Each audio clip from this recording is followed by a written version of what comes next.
into cybersecurity? There's a ton of content out there, and if you don't know where to start, it can be overwhelming, even paralyzing. So let's fix that. Welcome to Simply Cyber, a community of tens of thousands of aspiring and active cybersecurity professionals focused on networking, knowledge sharing, and professional development. I'm Dr. Gerald, Auger, Chief Content Creator at Simply Cyber, inviting you to get the answers to your cybersecurity problems with hundreds of cybersecurity videos answering your frequently asked questions, interviewing industry experts, and live streaming daily cyber threat briefings hosted by me. Now get the stories and insights you won't find anywhere else. Hit subscribe now and dig into all the fresh content on the channel and in the community. Nothing should stop you from launching and leveling up your cybersecurity career today.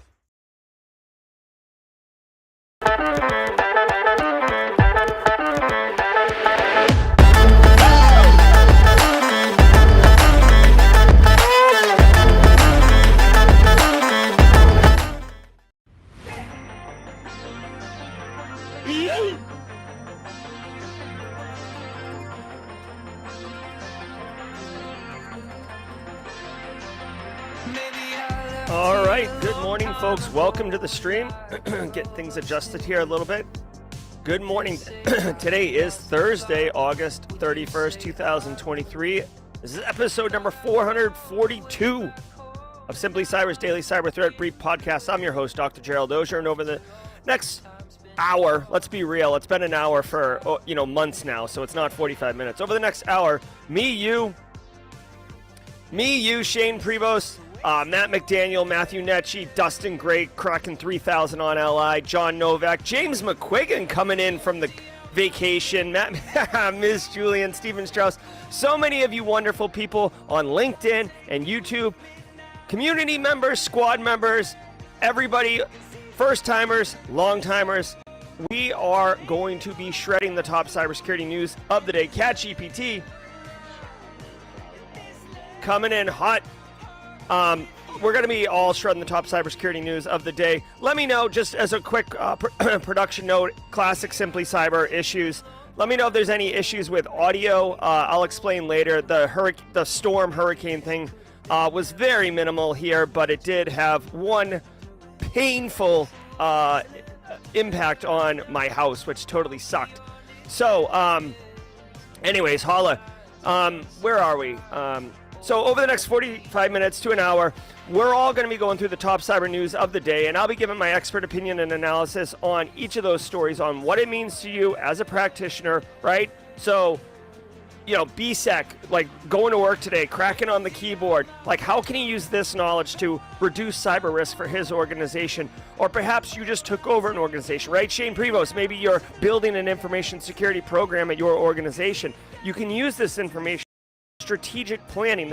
There's multiple facets of value that we're going to be giving you here. And if you're looking to break into the industry, do not sweat it. This is not over your head. You are absolutely welcome here. You are included in this community, and there is value for you to be had here. You're going to be getting tons of exposure to terminology, concepts, attack vectors, threat actor names. Flaming Donkey is on the rise, I've heard. You'll all get amazing networking. Check out, we got 173 people already 2 minutes into the show live with you, another couple thousand on replay. So there is a rich, vibrant, lively, supportive, inclusive community that composes the Daily Cyber Threat Brief podcast community. So just get up, say what's up, say hello. If you're live with us, if you watch the show, you are entitled to half a CPE. So say what's up in chat, take a screen cap, save it off. It stacks up 2.5 a week, 10 a month. If you don't know what to say, hashtag Team Live. Let us know that you're live in chat. I do love it with my Team Live people. Over on LinkedIn, I see Rafael Diaz. What's up, Rafael? Good to see you. Flamin' Donkey D-Crash, I love it. Brian White's Team Live. Love all the squad members, all the badging. It looks wonderful on you guys. Hey, Carrie, good to see you. King Victory, thank you. You are so kind. Best cyber in the world. I got a fresh pot of coffee here because I was dealing with tech issues before the stream started, so I haven't really gotten a chance to get into it. If you're watching on replay and you're in the future, well, hello from the past. It's good to see you, time traveler. Do be a lamb and hit hashtag Team Replay in the comments. Team Replay are people too. I love Team Replay. I am Team Replay from time to time, and I love engaging with them. Also, shout out to Chris Weaver. If you are Team Replayer and if you're team replay or you're team hybrid or you're just team live and you don't, and normally you might catch it. Chris Weaver with pretty consistent regularity, and this is work, so I appreciate it when she does it. Chris Weaver will put timestamps as a comment on the Daily Cyber Threat Brief podcast, and when I see it, I pin it so it goes right to the top. So if you are interested in 2x in the show or getting right to a specific story, do use those time marks. And again, thanks, Chris, for the assist with the stream.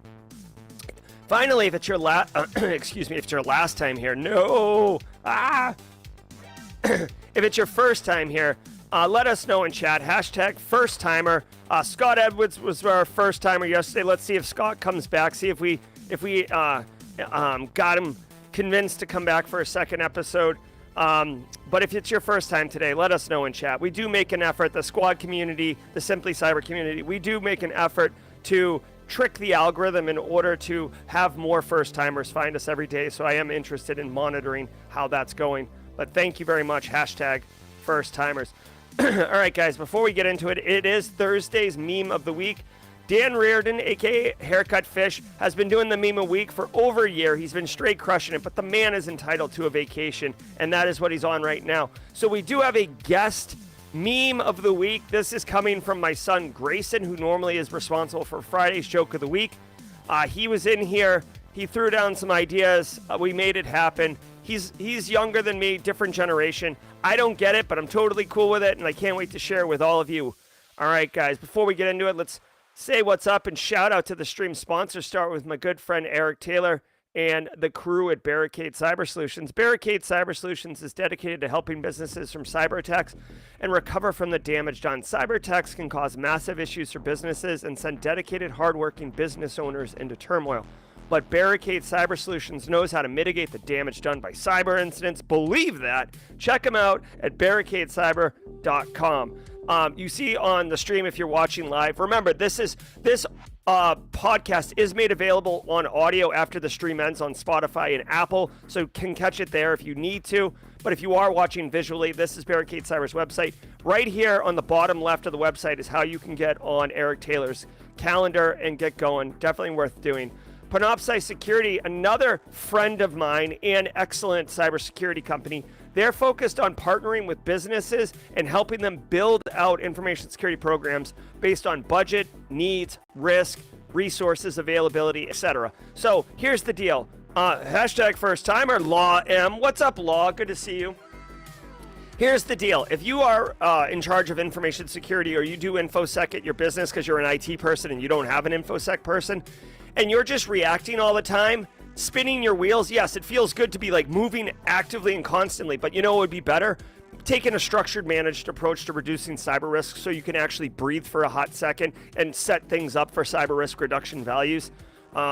So give Panoptcy.com a little bit of a sniff. Links in the description below as usual.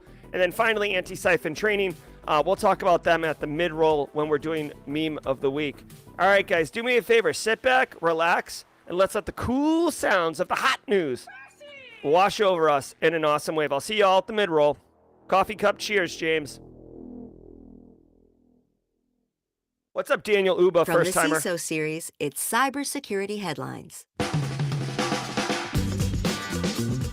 It's Thursday, August 31st, 2023. Chinese threat actors breached Japan's cybersecurity agency. Earlier this month, Japan's National Center of Incident Readiness and Strategy, or NISC, disclosed a data breach that exposed emails to a third party. The Financial Times' sources say that the Japanese government believes China's People's Liberation Army orchestrated the attack. It's believed the hack took place in October 2022, but not discovered until June. The NISC warned citizens of suspicious phone calls and emails claiming to come from the agency.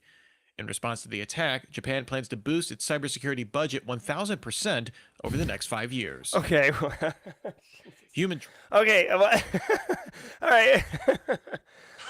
All right. Two things here. I'm sorry. That was so funny. All right. So two things. One, so China is suspected to have attacked Japan's cybersecurity incident response readiness agency. Okay. This is probably likely. Let's look at this for a second. Japan Netherlands, semiconductor. Let's see when this happened. It's August 2023 right now. Remember this story where Japan and the United States and Netherlands did like a three-way high five and said, we're not going to sell semiconductors to China. And China's all like, oh man, what am I going to do if I don't have semiconductors? That's totally going to screw up my technical manufacturing. So that was that was 4 months ago. You have to imagine. Oh, here's 5 months ago, a story. Japan and U.S. More firm handshake, less high five, right? Oh, here's January, 8 months ago. U.S. acknowledges Japan to deal curb chip making. You can follow the timeline. Bro, as soon as Japan was like, hey, U.S., what do you think about maybe embargoing semiconductors from China? Like, China takes action and basically infiltrates them. I mean, I'm speculating, tinfoil hat, if you will. Where's my tinfoil hat? This is always my disclaimer. I don't have any more information, but if you follow what's going on, the stories, if you pay attention long enough, you can start seeing the pieces fit together. This isn't rocket science, right? Nation states of first world power like to remain in first world power. So they're going to use what means they have at their disposal for national, what is it? There's a term for it in the intel community. It's called DIME, but it's like diplomacy, information, military, and economic. It's like means of influencing other countries. This is one of them. Now, second thing, guys, okay? Dude, Japan's going to increase their cyber budget 1,000%. Holy crap. I mean, it's hilarious because it's almost like cartoonish to increase it 1,000%. It's cartoonish is what it is, really. But here's the thing. Statistics can be funny because if their budget was like $1 million, well, not $1 million, but like if their budget was like $25,000 a year, 1,000% doesn't even bring it up to where it should be. I'm sure it wasn't $1,000 a year. But my point is, percentages matter on what, like if you're getting paid dirt and you get like a 10% pay raise, you're like, woo, but like you really didn't get that much because you're being taken advantage of, right? So 1,000% is cartoonish. Final thing I'll say, and you will see this all the time, although I recently heard information to dispute this comment I'm about to make. So would love some chat thoughts on this, okay? Typically, when you see a company get breached, they will spend lots of money afterwards, right? It's like a joke in our industry. Hey, CFO, can I get some money, please? Can I get some money? Just want to put multi-factor authentication in. No, we don't have budget for that. Plus, the executives need golf memberships. Oh man, maybe next budget year. Breach. Hey, oh wait, hold on, I'm the CFO. Hey, what's it going to take? Like open checkbook. Tell me what you need. MFA, PAM, network segmentation, information security awareness training, outsourced MDR, detonation chambers, EDR licensing, next gen firewalls. Yes, and yes. Let's go. So this is what normally happens. Okay, so increasing your budget 1,000%, pretty on brand if you ask me. Although I will tell you, I had someone, I think it was Eric Taylor, recently dispute that, and it's not consistently across the board where businesses will open their checkbook afterwards. But anyways, there you go. Trafficking into cyber scams. A new report from the UN's Office of the High Commissioner for Human Rights documented the scale of human trafficking operations that force people to run cyber scams. It found credible sources in Cambodia and Myanmar that over 200,000 people are involuntarily involved in these schemes. It also found evidence of the practice in East Africa, Egypt, Turkey, and Brazil. Often, people become ensnared in these scams by accepting job offers in another country. Upon arrival, the traffickers keep employees in compounds and force them to work scams to repay so-called relocation costs.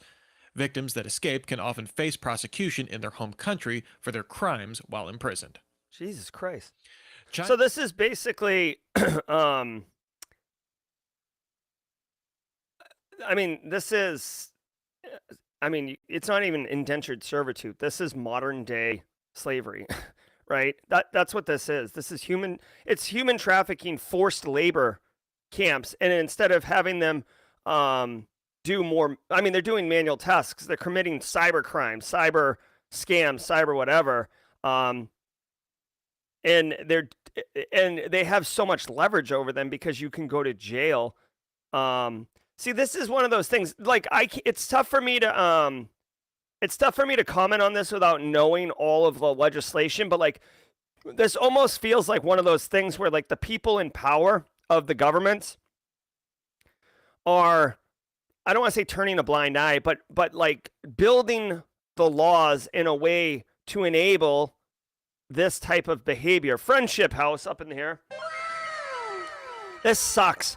I definitely want to look into this a little bit more. Dude, this is not like the concept of what's going on in the humanitarian crisis, effectively, and the civil rights. It's not even a violation. I mean, this is like a disgusting exploitation of human rights. Because oh, they have to work off their debt. And this is a tinfoil hat, but I feel very comfortable making this tinfoil hat. Okay, that. Oh yeah, no, like you come here, we'll pay for you to come here, and then you have to work off the money. You owe us $1,000. Okay, and we'll pay you $100 a day. Oh, okay. Which, by the way, I'm making round numbers. There's no way they're getting $100 a day. $100 a day. Okay, so I'll only work 10 days, and then I'm free to walk around Cambodia. Yeah, no problem. Oh, by the way, like your bed that you're sleeping in, that costs $6 a day, and those 3 meals you're getting, which is really only 1 meal you're getting, that's $3 a day. And if you want like water or laundry or something, that's $2 a day. Do you see what I'm doing here? So basically, it costs $104 a day to live on this compound or whatever.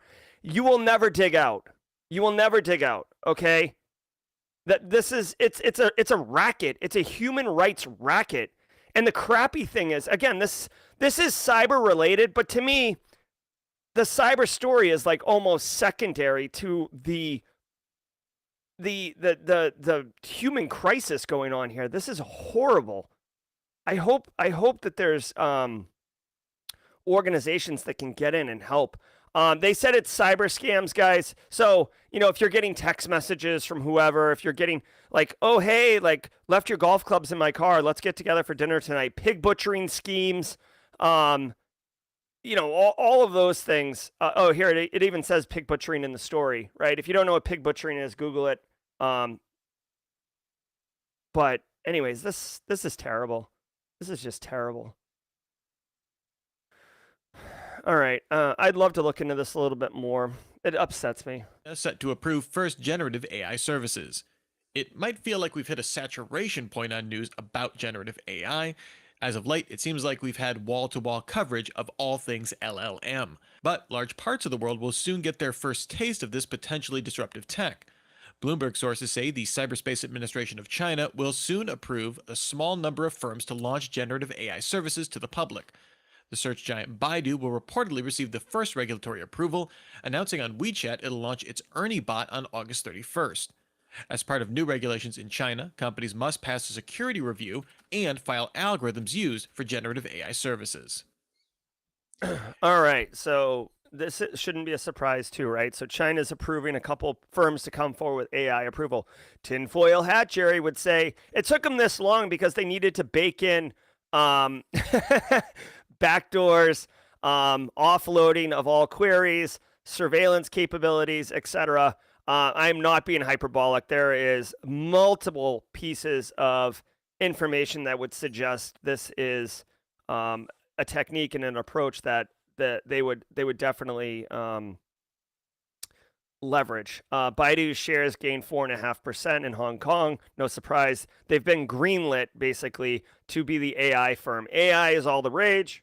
Shall we play a game? Right. I mean, this isn't a surprise. I mean, we do live, even though there's a decoupling of the global economy, we do live in a global society, essentially, right? With the internet and, technology advances not being, basically technological advancements are not nationally contained really anymore. Like research gets out, information gets out, whether voluntarily, whether research collabs, whether espionage.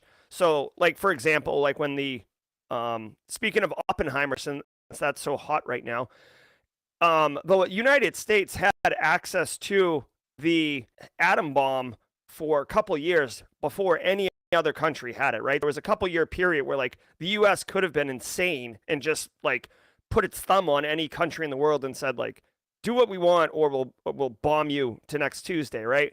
And then ultimately they decided to share all that information. But in the modern day with software and data and tech and everything like that, I feel like there's not a lot of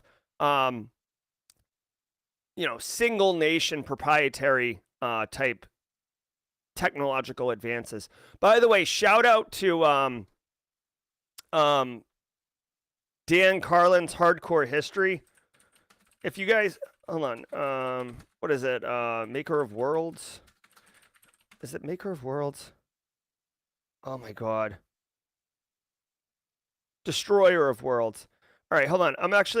I wouldn't recommend watching this on YouTube simply because it's 6 hours long. But if you get a chance, if you're interested, Dan Carlin does an amazing job of audio history. And I'm going to link you to this. This is a single one-off episode. It's 6 hours long. He released this like 7 years ago, so this wasn't like an Oppenheimer pile-on. And this story is about the United States military advancement and utility of the atom bomb. Not so much about development and dropping it, but the time period in the United States after the war ends, but before the world gets access to the technology. It's fascinating what's going on and some of the plays. Like some people wanted to weaponize it and use it and make everybody democratic across the world. And if they didn't, we would do this to you. So definitely strong recommendation. I love Dan Carlin's work. If you know what I mean, if you know what I'm talking about, you know exactly what I'm talking about. And if you haven't heard, it is what's up. Scott Edwards came back for round 2. Scott Edwards, what's up? VMware Aria vulnerable to authentication bypass. Project Discovery Research published a report detailing the flaw, impacting all Aria 6 branch versions. The flaw opens the door to bypassing SSH to access endpoints due to a lack of unique cryptographic key generation. VMware released patches and an updated version 6.11 to resolve the bug, but provided no immediate workarounds. Because of Aria's market position, it's used for managing virtualized environments and hybrid clouds for large enterprises, VMware notes attackers will be quick to exploit the flaw. All right, so, I haven't heard of Aria before. Just the hotel in Vegas, lovely place. If you ever get a chance to stay, it is beautiful. VMware Aria, vulnerable to SSH auth bypass. Okay, this isn't good. So SSH is typically how you connect. You all right? Okay.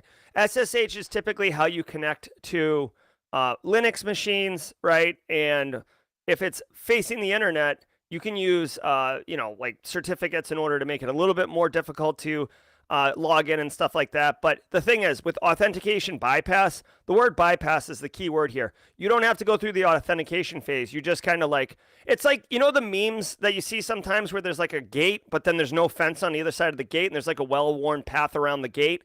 That's an authentication bypass. Wicked strong gate, really stupid controls because you could just walk by it, okay? So here's the TLDR, and this is for practitioners. If you're running VMware Aria, this is an absolute get in front of the IT team quickly and figure out what your risk exposure is and then address it. If you have this internet facing, definitely need to get in front of this ASAP. It sounds like there's a fix in place. And if you don't know if you run VMware Aria or not, ask your IT team, ask your director. Just forward them this. Here's what I would do. If I didn't know whether or not we ran this, I would take this news story, I would forward it to the IT team and just say, hey, do we run VMware Aria and is it internet facing, right? Oh, it's a cloud-based solution instead of on-prem. All right, so thanks, BSEC. So I told you I didn't know what it was. So Aria is absolutely internet-facing. That's the beauty of cloud. That's what cloud promised us, is everything internet-facing all the time. So fast forward. Send this to your IT team and say, are we running VMware Aria? We need to know and get this sorted out ASAP. Also, best practices would dictate not just ensuring that you're not vulnerable to this and protecting it, but also taking a hot minute and looking in your network logs to see if there's been any, or your host logs to see if there's been any activity associated with this SSH authentication bypass, whether it's traffic coming in from an unknown source, whether it's someone logging in and then enumerating once they log on the box, or trying to do VM or privilege escalation, something like that. So you always want to fix the problem and then do some level of due diligence to see if you can tell if there was any issues. Also, and this is more for the people looking to break into the industry, hey, if people breaking in the industry, you want... All right, I lost my train of thought. I had to talk to Grayson. Damn it. I know what I was going to say. Listen, you're going to be able to prove 100% that somebody didn't do something so someone logs in. You're going to go look to see if you see anything bad. You don't see anything bad. You will never be able to have 100% confidence that nothing bad happened, right?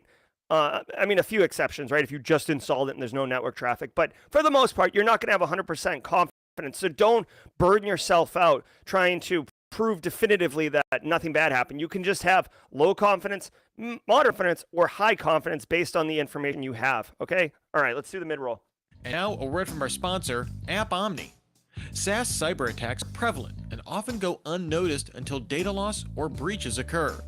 Sign-ins from an unusual IP address, stolen session tokens. These security risks can lurk in the shadows and put your entire SaaS estate at risk. Don't wait for a breach to secure your SaaS data. AppOmni helps security teams to detect suspicious activity, decide what activities to be alerted on, and receive guided remediation. Learn how at appomni.com. All right. So, hey, Scott Edwards knows because he's not a first timer anymore, but to Law M, this is what we do on the mid-roll every day. All right, guys, I want to thank all of you for being here. We've got 310 of you officially on the stream. We're averaging over 300, so congratulations. Thank you all. Guys, the way Scott Edwards found us yesterday, the way Law M found us today, maybe because we tricked the YouTube algorithm, so let's do it again today. If you're getting educational value, if you're getting entertainment value, take 15 seconds and go hit the like button on the stream, especially if you're on YouTube. By doing it, you're going to tell YouTube, hey, a bunch of cyber people like this podcast. Let me go tell other cyber people about this podcast. And that's how we grow the community. So do me a favor, do the community a favor, press the like button now. It goes a long way, and it's a pretty easy lift. Thanks again to the stream sponsors, Barricade Cyber, Panoptcy, and Antisyphon Training. Guys, I want to tell you about Antisyphon Training. They're here to disrupt traditional training by providing high-quality, cutting-edge education to everyone, regardless of financial position. They offer students the opportunity to learn skills, practice what's taught, and engage with the community in a fun, inclusive way. I cannot recommend Antisyphon Training enough. I love the staff over there. I love the brain trust that's behind Black Hills Information Security, which is the parent company. John Strand is kind of he's the leader over there, but he's also like the soul of that whole group over there. So it is what it is. I love it. I love it. I love it. And right now, John Strand's getting started. This is perfect if you're just trying to break in. John Strand's getting started with information security and MITRE attack is September 18th, 19th, 20th, and 21st. I'll drop a link in chat directly. Go check it out. You're going to love it. If you don't know John Strand, get to know him. He's awesome. All right, guys, the Simply Cyber Community Challenge is coming in hot. Jenny Housley, can you let me know who? Guys, I want to share the Simply Cyber Community Challenge. This is an initiative that we started some time ago. 140 people have done it today. We're going to go for 141 today. Whoever has the baton right now, and I apologize, I forget who, someone will get tagged, right? They have the baton. They will go on to LinkedIn. This is how we hack LinkedIn. we will go on LinkedIn and post their cyber story. Actually, I read the cyber story yesterday. It's Rhiannon, right? Rhiannon's story. There it is. Rhiannon Andrade, I see you. Yeah, great story. Amazing perseverance through adversity. If you get a chance, definitely read it. But here's the deal. Whoever she tags, go online and do this. Go on. So for you as a person, as one of the other 310 people here, go onto LinkedIn, search for this hashtag, okay? Simply Cyber Community Challenge, and then connect with the people posting, connect with the people commenting, and here's the trick. You yourself comment on the post. You will get caught up in the peloton, and in 2 weeks' time, if you continue to do this, you will build out a LinkedIn network that is full of supportive, inclusive cybersecurity professionals who are helping each other, sharing resources, sharing wins, working through tough times. Your feed will become valuable, and it's your network. You take it with you, right? Believe me, networking is unbelievably valuable. This is one way to hack it. Great job, Rhiannon. Thank you so much, and I look forward to whoever you tag. Just tag someone in chat, and we'll know what's up. All right, guys, so it is Thursday's Meme of the Week. I did work with Grayson on this one. This is my dog, Ripley. This was taken minutes before the stream started. I only found out a few minutes before that there was no Meme of the Week. This is my puppy. Grayson said, hey, take a picture of this one. It looks like he's saying Saturdays. You know what I mean? Like he's straight chilling, waiting for the weekend. So this is Ripley doing Saturdays. Thanks so much, Grayson, for pinch hitting on the Meme of the Week. You are wonderful, and I'm really glad that we got to work together on this meme moments before the stream started. Cisco VPNs breached with brute force campaign. Security researchers at Rapid7 report that a campaign began targeting Cisco Adaptive Security Appliance VPNs with brute force and credential stuffing attacks. These attacks targeted appliances not requiring MFA. Researchers found the campaign began back in March by the Akira ransomware group. Cisco researchers said many appliances lack properly configured logging, making investigating the attacks particularly challenging. It's estimated 11 customers saw breaches over the last 5 months. All right. Bye, hun. I'll see you later. Just really cool because I do love Akira. Epic film. So check it out. If you're running Cisco Adapt or ASAs, VPNs, you could be getting brute force attack. This, guys, I'm not saying this is garden variety, but this is the type of attack that I would do, okay? Like, I am not an advanced red team pen tester. I'm very noisy when I attack your network. Like, I might as well be wearing like fishing line with a bunch of pots and pans and cans attached to my legs because I am a walking doorbell going off when I am attacking you. This is the type of thing I would do. And by the way, this is working effectively. So what's going on? Cisco VPNs, really popular solution for VPNs, virtual private network. It's how remote workforces log into internal company networks instead of opening the network up to the internet, which would be absolutely... You are so dumb. They make you go through a VPN concentrator, authenticate who you are, and then you're off and running, and they can track you and push you through a choke point. Here's the problem. Brute forcing basically means that threat actors are using a tool like Hydra to put your username and then a list of passwords, password 123, password 1234. You know, I love you. You know, the Mets suck. You know, whatever, right? Like it's a list of passwords, and they just turn it on, and then they go get a taco and a cup of coffee, and then when they come back, they're either in or they're not. This is so easy to address. First of all, don't allow crappy passwords. First of all. Second of all, and probably the most important one, multi-factor authentication. Multi-factor authentication is not a silver bullet, but do you know what it does help prevent? Brute forcing passwords into internet-facing access points to your internal network. It's 2023. Like, here's my thing, dude. Setting up a Cisco ASA for VPN concentration is not something that a four-person financial management company sets up, right? when you're setting this up, you have IT staff or at least an MSP. You cannot set this up. And by the way, kind of borderline shame on Cisco for even I don't want to say allowing MFA because you do need to make it configurable for end users' needs, but what are we doing here, guys? BSEC, is there a reason? Is there a reason? Is there a reason? What, tell me, tell me the use case where VPN access does not require MFA. And I would say the use case needs to be good. It doesn't need to be that the CEO finds it inconvenient or, the general counsel doesn't like how it takes extra time or some prized vendor that you deal with that has to come through refuses to use it. But you got to nerf your own defenses. This is ridiculous. This is ridiculous. I'm annoyed. Dude, whatever. This is such a low-level attack, too. Here's the deal. If you're running VPNs, I don't care if it's Cisco or what, and you don't have multi-factor authentication, use this story, send it to the CIO, send it to the director of IT, send it to anyone and everyone that you have to prioritize MFA. To prioritize MFA. That it's 2023. You cannot have internet-facing access points.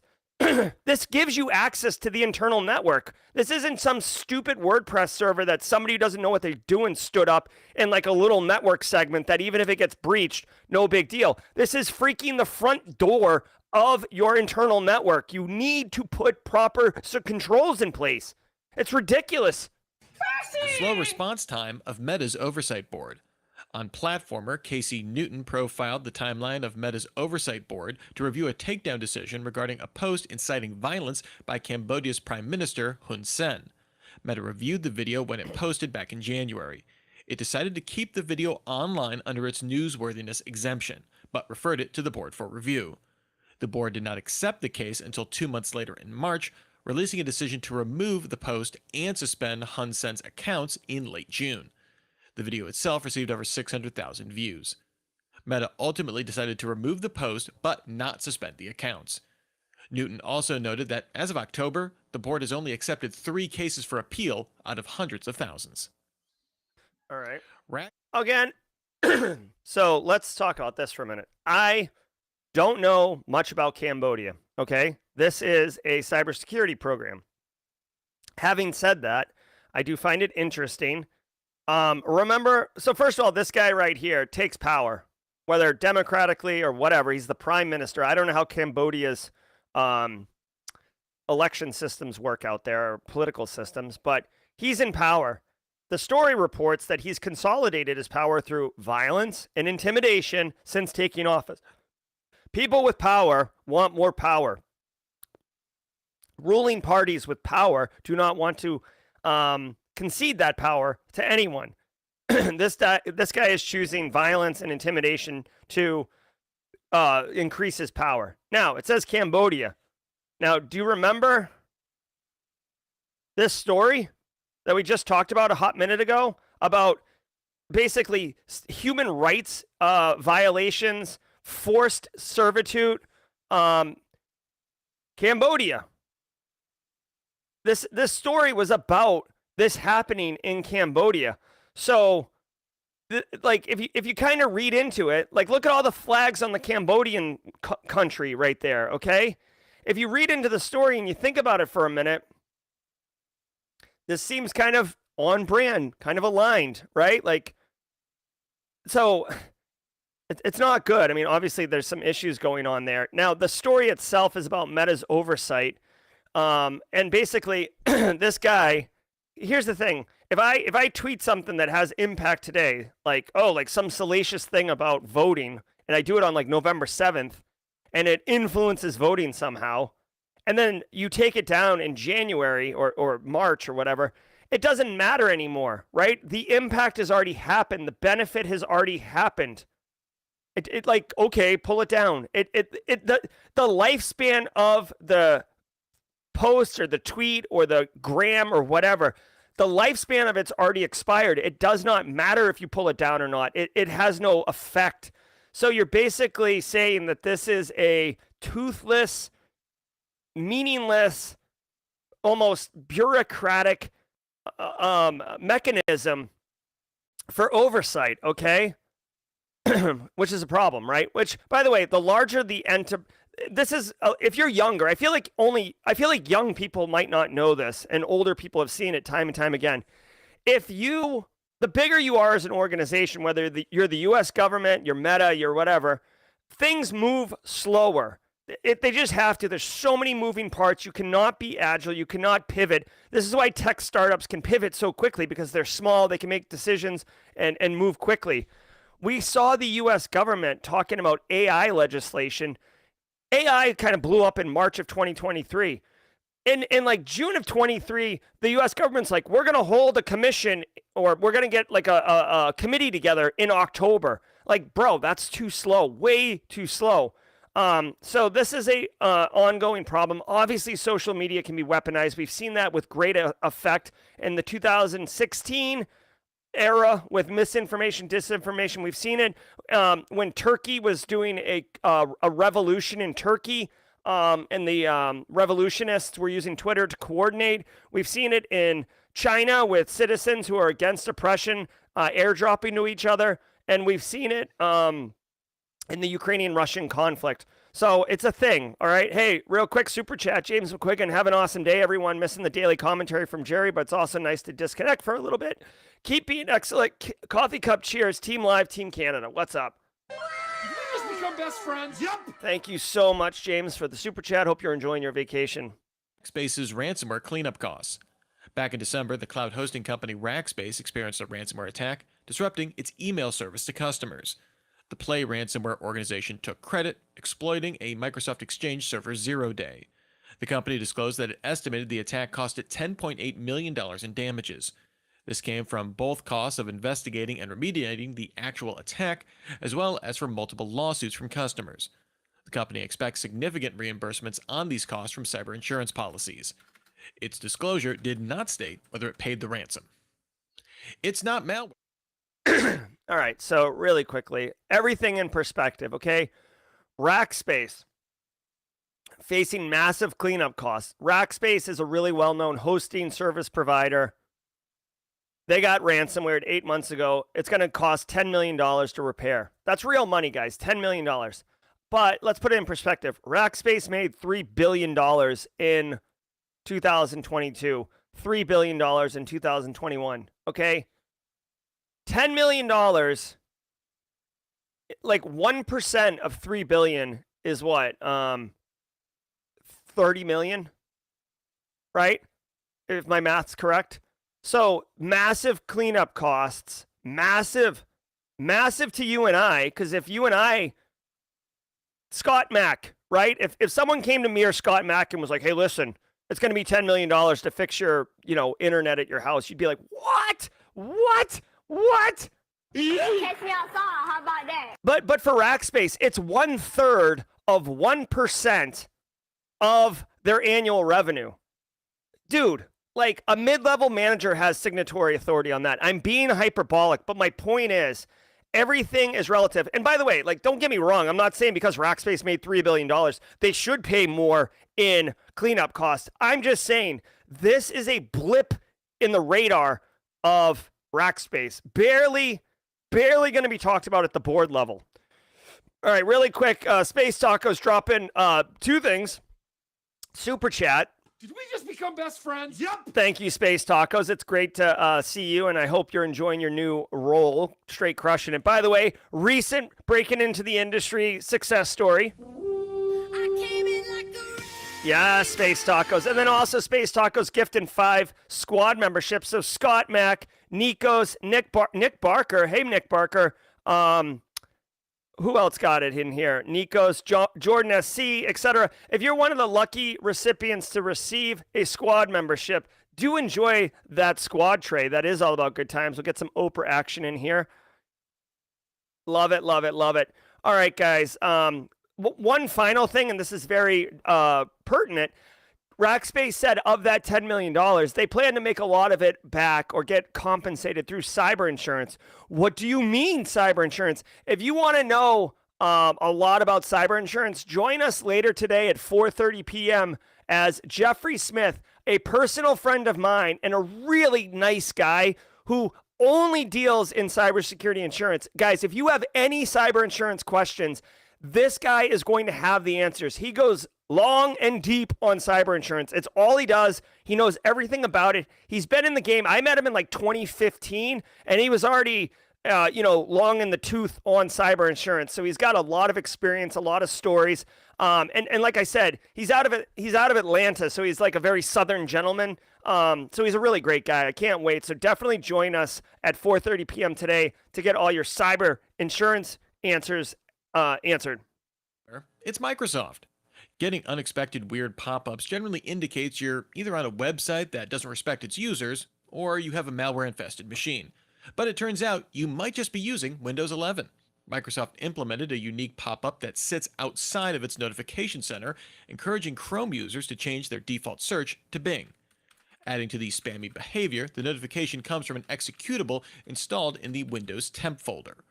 After users reported this as possible malware, or at least annoying, Microsoft's Director of Communication, Caitlin Rolston, told The Verge it paused the notification to investigate this unintended behavior. Gross. Dude, you know what? Like, 1997 called. They want their pop-ups back. Do you guys remember? Like, for those who got gray in their hair, dude, before the internet kind of got its arms wrapped around it, but at like pre-.com boom, but like post everybody has internet at their house, like post AOL.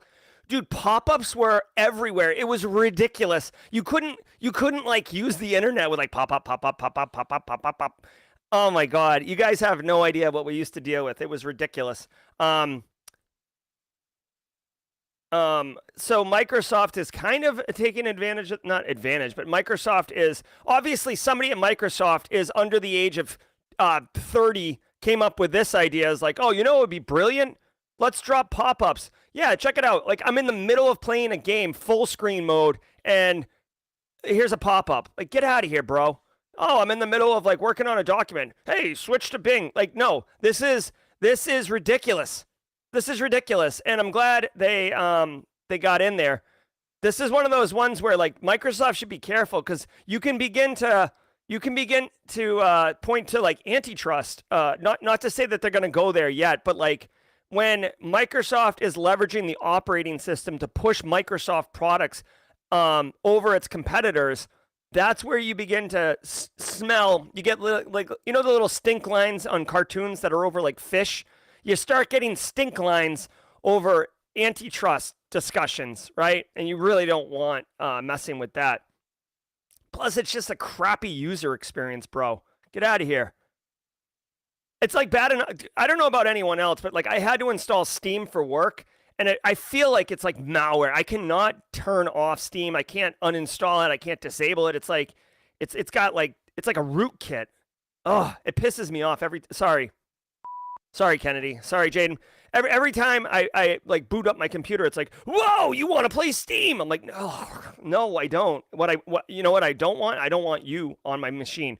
All right. So, anyways, if you're dealing with this, it sounds like there's either a Windows, a registry key that you can deal with, or a they're going to turn it off automatically. It's super annoying. You might hear some end users complaining about it, right? So, all right. When you have an incident and you're engulfed. Here we go. All right, guys.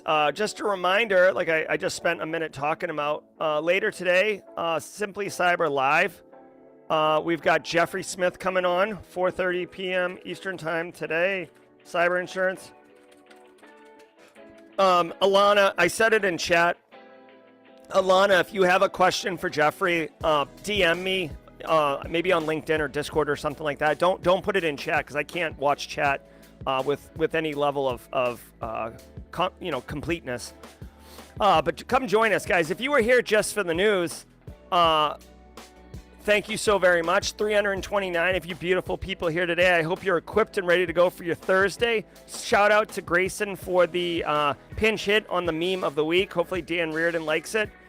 And guys, be good. Now, hey, check it out. Normally Tuesdays and Thursdays, I would have to boogie out of here because I do teach on Tuesdays and Thursdays. But here's a fun update. Surprise.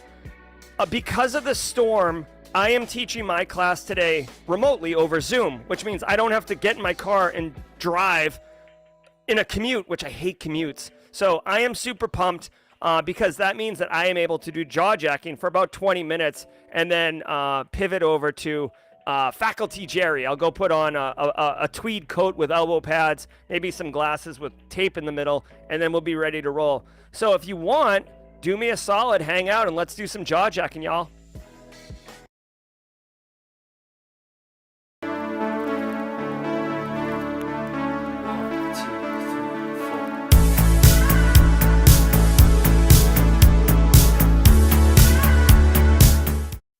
All right, what's up, everybody? Welcome to the jaw-jacking segment of the show. We've got a couple minutes before I have to go to do my other jobs. But let me see if I can get some... dude, like, here's my thing. Does anyone else get annoyed with this? Like, Spotify will just kind of, like, change the interface periodically. Bro, you're killing me. All right, here we go. All right. All right, let's do some jaw jacking. If you're new here, I think Law M is new here. Law M be like, oh my God, what are we doing here? Like we're in a futuristic cyberpunk dystopia retro synthwave thing. I thought I was watching the top cyber news of the day with Jerry. Well, you are, my friend, but we also do fun stuff. Scott Edwards knows what we're talking about since he's no longer a hashtag first timer. All right, let's see. Oh, Tim McDonald doesn't have to commute today either. Boom, baby, boom. Tape in the middle of the glasses. Need a meme with that look. Very cool. Hey, Mono Julian. Oh, Telegram and Signal hit with malware. Let's take a look at that.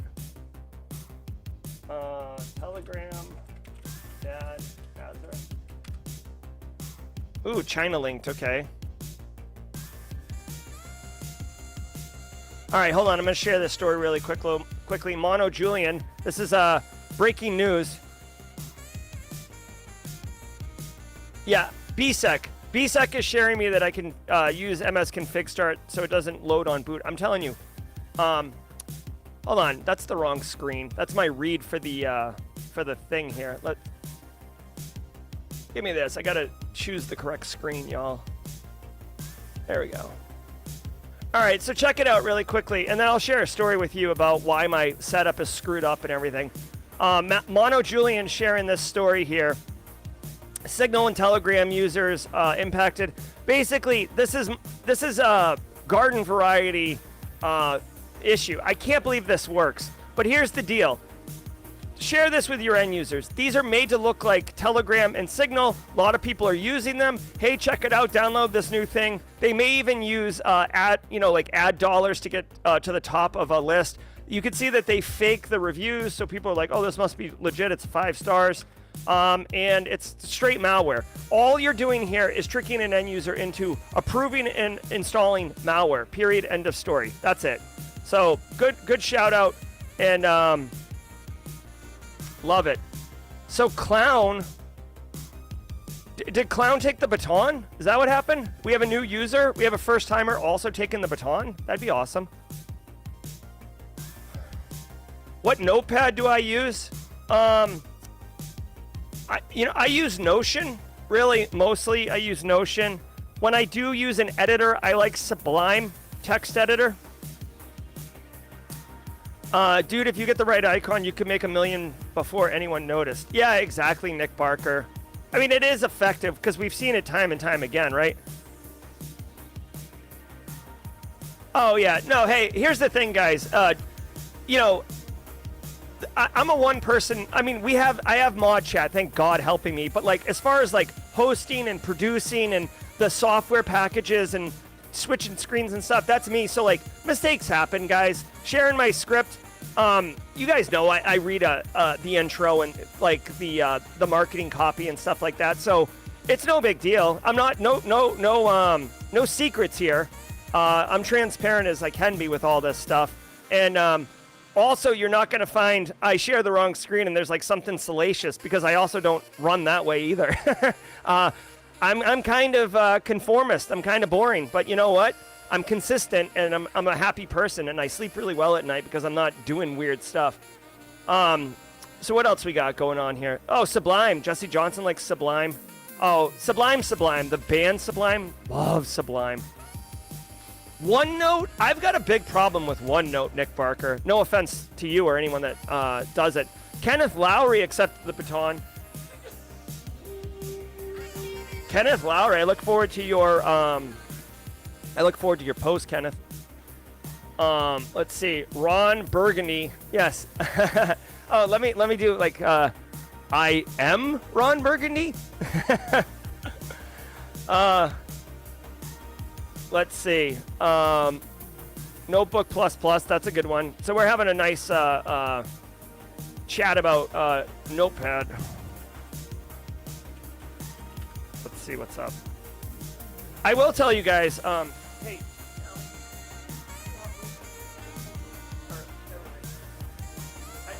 I can't. Hold on one second. I was gonna.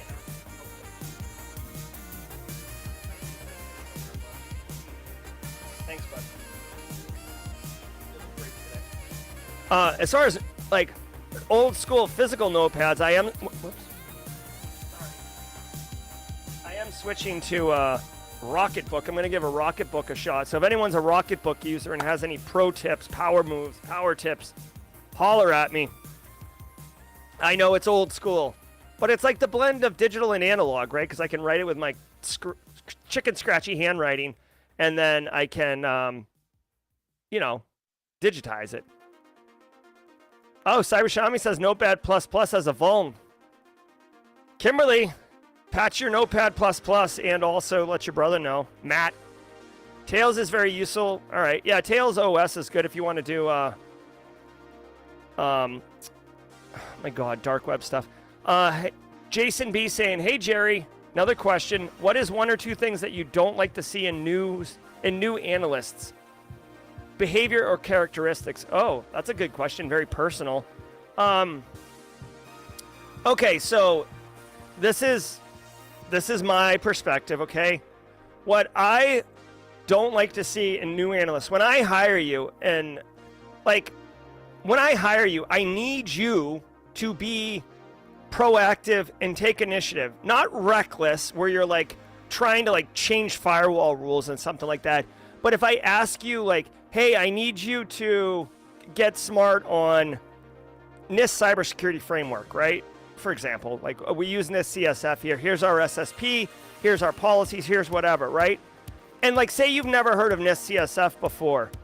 What I don't like, and it's going to sound counterintuitive, is like where they're like, oh, like basically wanting to be spoon-fed. Like, oh, what's NIST CSF? Oh, it's this framework that NIST released. It's already on version 2.0. It's really useful. If you Google NIST CSF, you're going to find all the details on it. Go, get smart on it and come back in 2 days or whatever. And then like 2 days later, they come back and they're like, oh, I read the homepage and like, yeah. It's like, no, like you need to dig a little bit, right? Like watch some videos on how it's implemented. Find some challenges. Are there any, like, you should have discovered that there's profiles. Are there profiles for our industry? What are the shortcomings of that? Like I'm not saying become a research analyst on it, but you need to take initiative, be proactive. Like I don't know. Here's the thing in our industry. I'm not opposed to helping someone get spun up, right? But you need to take initiative yourself and come along with me, right? I'm not pulling you.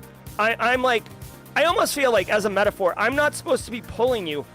We're supposed to be running next to each other, and I've got my hand on your back, and I'm just kind of helping you move. I'm helping you move. As a runner, like, that makes a lot of sense to me, okay? And it's no disrespect. It's just we have so much work to do, and there's so much going on that it's a loss of capability if we have to stop and focus and answer every single question versus taking a little bit of initiative. I hope that answers. I'm not looking at chat right now, so I'm not sure if people are outraged about that or agree with me. But if you are an analyst getting hired, watch my first 90 days video. Like, it's understood that you're going to have challenges. It's understood you're going to have areas of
What's going on, ladies and gentlemen? So sorry for the problem. This is definitely something that's going on. Jerry's trying to get back in here and do his ad lib commentary for everybody. Yes, I did change. I did change.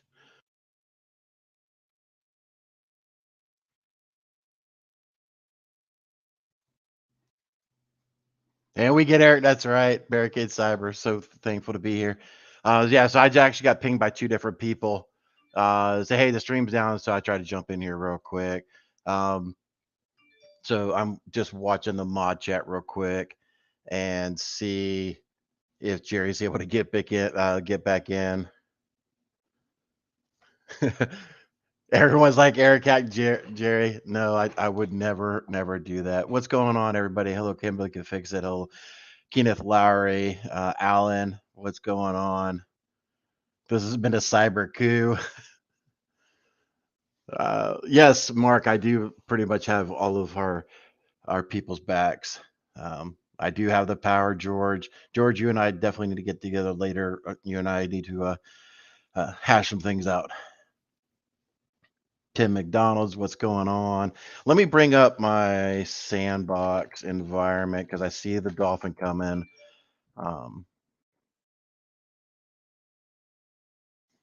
And do the sounder for everybody. For those who don't know, I am very heavily used to using Windows Sandbox pretty much for anything and all things production, especially when we're doing our streams. So that way I just don't operational do any sort of OPSEC or anything like that. So share, we'll do this, and we'll fire it up. There we go. We got the dolphin.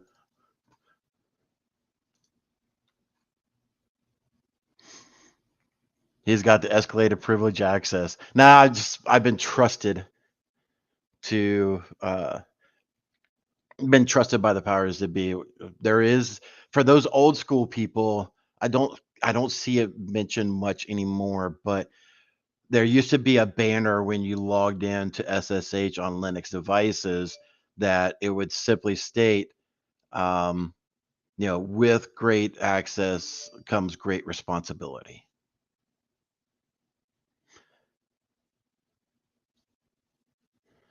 DJ BSEC, yes, I do have ultra widescreen. And those who don't know, I do see Dr. Gerald Auger is coming back into the platform. So once he gets in here, I see him now. I see him. What's up? Hey, hold on. This is, 1 second. What's going on, buddy? Why can't? Oh, I see how we have it set up. Give me a second. I'm gonna. Why can't I?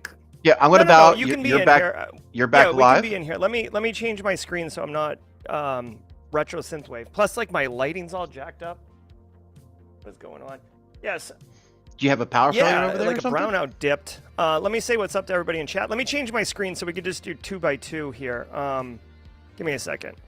This is how we do on-the-fly production, everybody. Thanks for jumping in too, Eric. I appreciate that. Keeping it going. All right, Yeah, there we anytime. go. Thanks to those who hit me up and be like, "Hey, Jerry's thing's messed up. Can you help?" Yeah. So. Well, this is what business continuity looks like, everybody. Have a plan.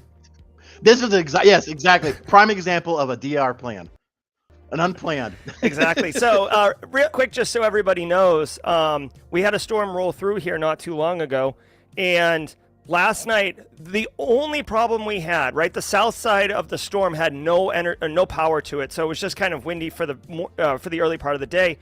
There was a brownout at one point, which just like the clock on the stove didn't even dip down to blinking 12, right? That's how low the power out was. But it tripped my Ubiquity network, right? And now it's like a hot mess on fire. So I'm actually had to turn on my AT&T modem router thing and get the wireless up. As my whole network on like a 2.4 gigahertz thing. I don't even know what that brownout was. Like, I don't know. Whatever. The students, I got to teach in 20 minutes. I'm sure the students would love it if my internet failed. But whatever. So. How you doing, Eric? Good, man. Good. Seeing a bunch of questions love it. and everything like that. They thought I owned you. Oh, that could be true. That could be true. I actually, as soon as the power went out, I'm like, oh my gosh, people are going to think that like, one of these threat actors that I'm always railing against just like hit the low orbit ion cannon and nuked me. So let's take some questions. Yeah. We got a couple minutes. Guys, if you're new here, Law M, for example, this is Eric Barricade Cyber Solutions, great guy, and pinch hits occasionally when I need to. So Michael Bergeron wants to know what you're playing on Nintendo Switch, Eric. Oh, so yeah, we got several Nintendo Switches for the family. We play Animal Crossing together. Nice, I like it. Do you have Michael Bazel's book, the OSINT guy? Back there? Yes. Luke Canfield wants to know, what do you think of that book? Recommend it? Yeah, absolutely. Absolutely. All right, I love it. And if you don't know, Michael Bazel's kind of like carved himself out as like the OSINT expert, all the tools, all the techniques and methodologies, and stuff like that. And I just picked up this other book. Was that a sequel? So, yeah, it's about privacy, how to make yourself almost completely off. Oh my grid. God. Not, or at least from a technological standpoint, not from like electrical. Yeah. No, that's pretty good though. I like it. We're hearing that Pikmin 4 is good for the Switch. Let's see. We're doing a lag prank. No, this is us operating at 70% capacity. Remember, guys, it's not cybersecurity; it's cyber resiliency. And right now, we are being resilient in the face of adversity and continuing to operate. Clown's funny. He wants to know if it's a sequel to the book or if it's an SQL to the book. It's just a different book. So. All right. Eric, what podcast are you listening to, cyber related? You got any that you like? Let me pull that up. There was another one I just found out about from a dude in Texas. He's kind of like he's in your wheelhouse. He does a lot of CISO Oh, conversations. cool. I like that. Uh, the Cyber Ranch podcast. Cyber Ranch podcast. Let's take a look at that. Hacker Valley Studio, no less. Let me do this really quickly.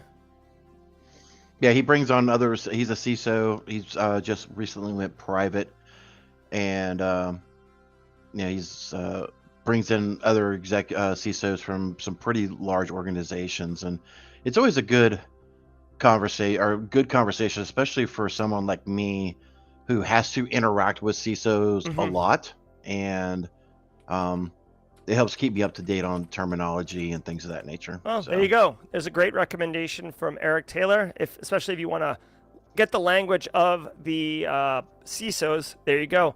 Also, I don't know. I lost what I was saying. Whatever. Good recommendation. You just had a jitter bump it. Yeah, I've got just a lot going on in my head right now. So anyways, that's cool. Let's see. Anime, Gaming, and Tech ask the mods. Oh, wait, hold on. I'm just reading chat. So Hacker Valley Studio, I guess, is like a media group that has a bunch of podcasts in it, so maybe worth checking out. Kimberly seems to have known that one. Anime, Gaming, yeah, go ahead. Yeah. So, Eric, Anime, Gaming, and Tech wants to know how to make a transition from sales to cyber, specifically wants to get into SOC analyst, and wants to bypass help desk. Can't afford the salary downgrade right now. All right, well, that's a reasonable concern, not wanting to downgrade. I will say, salespeople, they typically make bank though, so hopefully, I mean, I'm not saying that. I don't know what you make Anime, and I'm just saying that like the commission structure of sales is like outrageous, especially in security, product vendor market. But any thoughts, Eric, as someone who wants to move from sales to SOC analyst? I would say, I guess, does your department you use sales for actually have a SOC analyst group of folks inside the organization? If so, most of the time, sales is Monday through Friday type of organization. SOC is 24/7. I don't know what your family situation or anything like that, but you can ask if you can internship on a Saturday or Sunday or whatever, or a couple hours every day after at the end, and just watch them and ask questions and things of that nature. Once I know, at first everything may be a little off-putting and everything like that, but once the analysts kind of realize, okay, you're really here to learn and not be like a government overwatch or something like that from the bosses or whatever, things will ease up for you. So I would consider that if they don't have a SOC analyst in there, do the same thing. Go to your final SOC analyst in close proximity to where you live and or work, and just ask if you can intern on the weekends, right?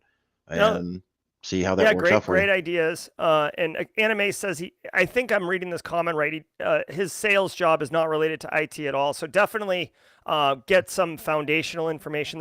There's a bunch of different options on getting foundational InfoSec knowledge. Excuse me, not InfoSec, IT knowledge. Operating systems and networking are two areas that you definitely want to get some exposure to. And then take Eric's suggestions there. Eric, really quick, Judah Toons missed the name of the book that you shared about going off the grid. Can you share that again, please? Extreme Privacy, What It Takes to Disappear, also from Michael. All right, Bazell. there we go. And mods, if you can maybe drop a link on Amazon to that. We could share that with Judah Toons. Can you discuss the difference between EDR and EDTR? EDTR is a new acronym to me. I got to Google that. Yeah, all right, so let's too. Google that. Google Leon that Elliott, we will answer that question in a second. While Eric's Googling that, I'm going to keep reading. So Anime says he's already asked the company and there's no department for cyber. Okay, no problem, Anime. I mean, you're just going to have to grind a little bit. Go on YouTube channel and look for the SOC Analyst Home Lab playlist.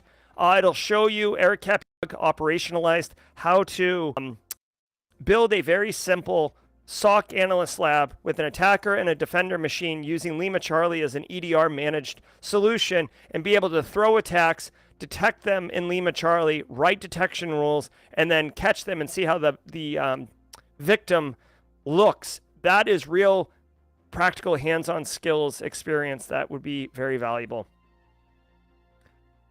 So everything I see coming up, Echo Delta Tango Romeo, EDTR, is effective data transfer rate, which is more network related items than an actual EDR. So the question is in two different scopes altogether. Cannot be related. Thanks, Eric. George Strasburger wants your thoughts on SentinelOne looking for a buyer. Time to dump and run or not? So I'll just give my initial thoughts, and then Eric, I'd love yours. So SentinelOne is a massive player in the EDR space. Lots of money. Here's the deal, guys. I know it's hard to hear the sound effects. Trying to play Randy right now. I think my soundboard's jacked up too because of all the issues I'm having. But it just came in faint. You may just have to turn it up. Yeah. Go ahead. So here's the deal. SentinelOne, they're making a lot of money, but I bet you if you look, they are venture capital backed. If you're a rich person, right, you've got oodles of money, and you're investing in startup or tech companies, at some point you want to cash out. At some point you want to go to the cashier's cage and get your money, right? It's your money and you want it now, J.G. Wentworth style. So the only way to get your money is to either IPO and basically have shareholders give you money, or sell to a company in that acquisition. You get paid out on all that money. So it is quite possible that SentinelOne may be experiencing a little bit of a backslide, and the powers that be, the VC money, the people who are on the board are like, bruh, I'm done with this wild ride. Recession's looming. I'm not into it. Let's cash out. Anyone want to buy us? That's what I think's happening. Eric, you got a thought? Yeah, so I think SentinelOne is definitely on a downturn. They've lost over 40% of their valuation in the stock market this year, or over a 1 year time frame. They've been really, really struggling. A lot of DFIR folks that I talk to, and including myself, we don't like SentinelOne. From our perspective, a lot of IT folks will automatically implement that rollback feature. And I've, kind of trashed on this a little bit, but when SentinelOne does its automatic rollback to relieve or mitigate a potential issue, it causes a lot of issues with forensics. I understand the benefit for a organization to come up, to be able to get back up and everything, but we'll see how everything goes. I mean, it looks like they do have a earnings 2 report coming out at 5 o'clock today. So it'll be interesting to see, how they've progressed so far this year. But I do know that they're looking for someone to buy them out. It does not look that they have a PE or anything like that. The earnings call is big. The earnings call is big. We'll definitely see how it goes. Really quickly, much to base case's chagrin, I am in the Windows sound mixer configuration settings, dorking with it right now. When my machine booted up, it somehow made the output device like my NVIDIA card, which doesn't make any sense to me. So I'm going to try the sound effects again. Let me know if you hear this. No, that's super low still. The stream's almost over, so maybe I shouldn't be messing with this, but always remember, do it in production. Yeah, no, I know. This is like Friday at 3 o'clock, and I'm like pushing updates. All right, whatever. We'll figure it out later. I'll talk to my audio engineers and quit messing with their area. Couple questions coming in really quick, and then I've got to get out of here. We got 10 minutes before class. Delano has a compliance interview tomorrow, so congratulations on that. Give me a few tips on what I should prepare for. Really quickly, if they're a publicly traded company, maybe familiarize yourself with Sarbanes-Oxley a little bit. If they're not, what do they need to be compliant with? Is it compliant with federal regulations? Is it compliant with payment card industry?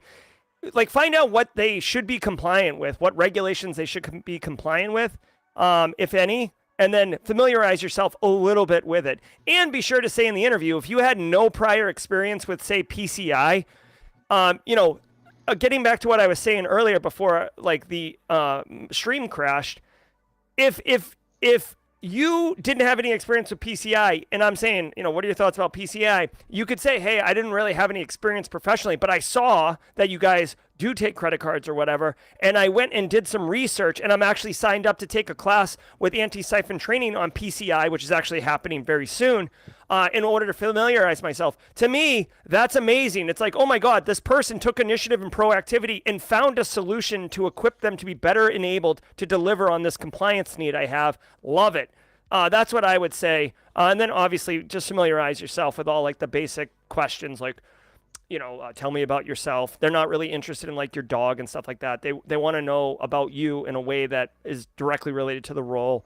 Like those things. There's basic questions that you're always going to get. How do you stay current in cybersecurity? Get ready for that question. So anyways, yeah, that's good. Final, really quickly, final question for me, and then Eric, if you want to take a final. Dream Logic asks, what's my favorite books? I have a lot of favorite books. Really quickly, Principles of Fraud Examination, which is a textbook, but it is basically a roadmap on how to commit every single kind of financial fraud. Not that I'm into committing financial fraud, but I just find it unbelievably fascinating how clever humans are to come up with ways to commit financial fraud. So that's like one of my favorite books of all time. Also, I'm a huge fan on a fiction side of the Wheel of Time series. Yep, that's that. Eric, favorite books? I'm behind on my book reading. I need to get back into Audible and stuff like that. I haven't been doing as much traveling. One of the things I used to do was play Audible all the time when I travel, but too much stuff around the house to do, being a new homeowner. Oh my God, yes, so true, so true. And just really quick, just to throw someone a lifeline here, Fallon Watts needs to get training on MS Sentinel because the job wants a year or SIM experience or whatever.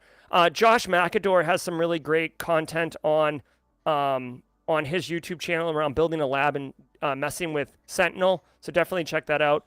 Any quick things around learning SIM, Eric, and then we really got to go.